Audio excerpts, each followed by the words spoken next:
Almost forgot one thing. The reservoir, you got to get the coolant out of that so it doesn't go back inside. There's a little clamp here. Unplug it, and I'm pretty sure it's just going to drain right out for us. Alright, we'll do that next. It became a mission to get that off. It's very difficult to pull this off, and it felt like I was going to rip it or cut into this hose here, and I don't want to do that. So there's a bolt right here. All you have to do is unbolt it and turn the thing upside down. So that's easier. If you can't get that hose off, just unbolt it and flip it, and that's it. Just unscrew that bolt right there, turn it upside down, take the tap off, pour it in your thing, and you're set. Okay, actually, I'm able to save me a step. The water wetter, super cool water wetter, says I can use it in conjunction with the engine coolant, so I don't have to flush it out with water. So I'm just going to cap that back on, add it back up, and then we'll do to the next step. It's always a good thing to talk out loud, like you saw in my last video. I came up with an idea. So I have this little funnel right here, which is kind of difficult to get it in and then pour it straight. So you get yourself a clear plexiglass tube, yeah, attach it to your funnel. Now you have an extra long funnel, and you can just place it right in there lovingly, and then you can pour it upright with no problem. Make sure your tube is clean though, so that so you don't put any foreign materials in there. And let's do this. Okay, it says that the capacity is 2.4 liters. This container right here is only 1.89, so you have to buy two, and then you have leftovers like stupid. You want to get that in there, nice and good. And then you want to pour it slowly. Try not to spill it on the floor like I'm doing. If you do, you want to clean that up as soon as possible. Let's do this.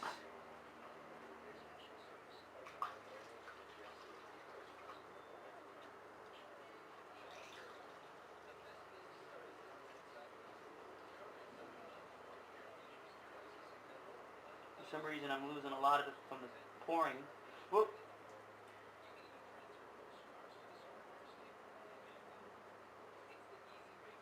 Pour it up to the top. Now you're doing that, you want to check the other side to make sure that it's not leaking out by any shape, any means. No drippity drip drips. We're good. Check to see how high it is. I don't see it yet.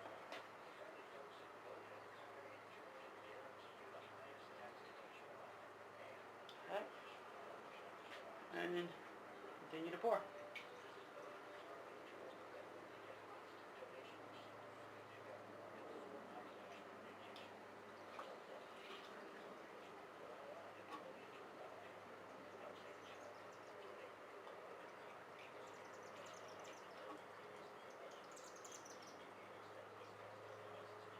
Yes, I'm at the full level now.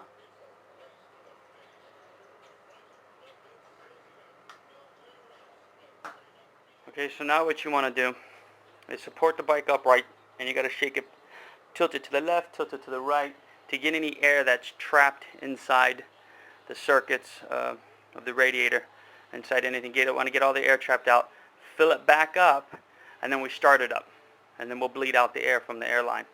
So I'm going to go ahead and just swing the bike back and forth to the left and to the right. See if I can do it without dropping it.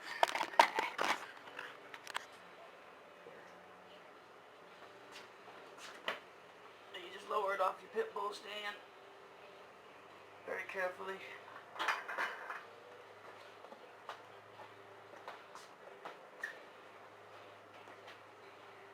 I'm going to go left,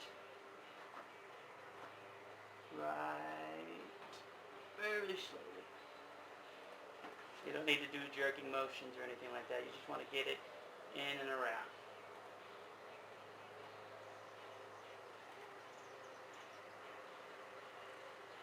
You want to be very careful because you don't want to drop your bike. Okay, so what happens is when you turn the engine on, you get bubbles coming up. So you're bleeding the air out from the radiator inlet. Once they stop bubbling up, I didn't see them before because it was the fluid was too far down. You have to have the fluid up to this high. Once I added the fluid up that high, I can see the bubbles rising. So once the bubbles stop rising, then you wait a little while and you do it again. You add it up, see how the fluid is going down. But we bring the fluid back up, and we keep doing it till we don't see any more air bubbles. Let's see.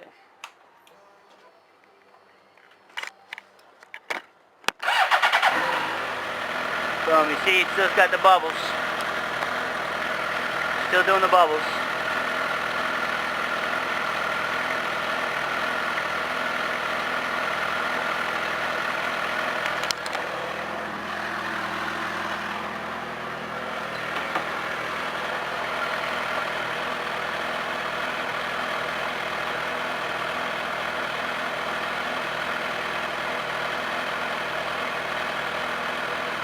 Just got to keep doing that until those bubbles stop.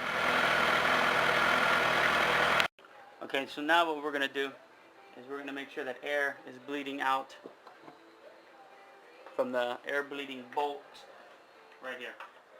We're going to make sure that when we start the engine that we get coolant coming out of there and kill all spiders that are crawling in your engine.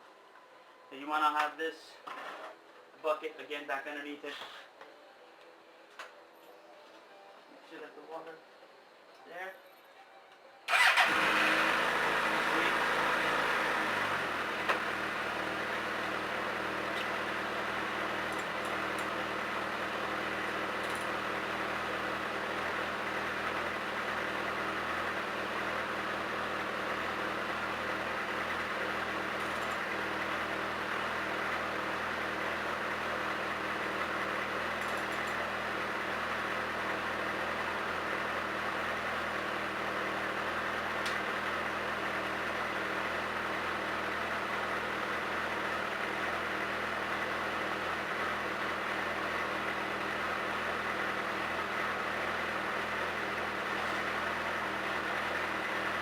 Comes out pretty quick, so gotta keep your hand there.